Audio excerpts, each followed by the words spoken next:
Alors, le bateau a été construit pour la première participation de la France dans l'America's Cup, celle du Baron Bic en 1970. Donc il a 43 ans aujourd'hui, il a fait 3 America's Cup, 70, 74, 77. Moi j'ai barré en 77. Et en fait c'est un bateau miraculé parce qu'il avait coulé en Baltique. Ensuite il a brûlé partiellement dans un hangar en Suisse quand il avait été prêté aux Suisses. Et puis il a été très longtemps à l'école navale, d'abord pour former des officiers, et ensuite un peu délaissé parce que c'était un bateau très coûteux à faire tourner. Et donc le bateau a été abandonné plus ou moins depuis une trentaine d'années à l'école navale. Il avait juste été remis en état pour Brest 92. Et à ce moment-là, il avait été barré en Brest 92 par Éric Tabarly.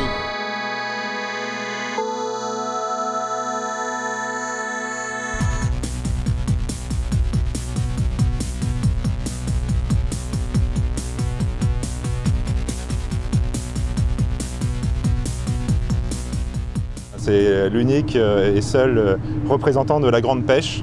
Il faut savoir que les ports normands et Granville en particulier ont été une figure de proue de la pêche à la morue.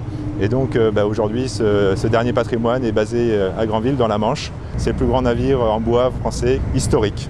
C'est un bateau de travail, il a servi à la pêche à la morue, il a servi ensuite comme cargo, il transportait du charbon notamment au Danemark. Et puis maintenant, il sert aux passagers qui veulent embarquer.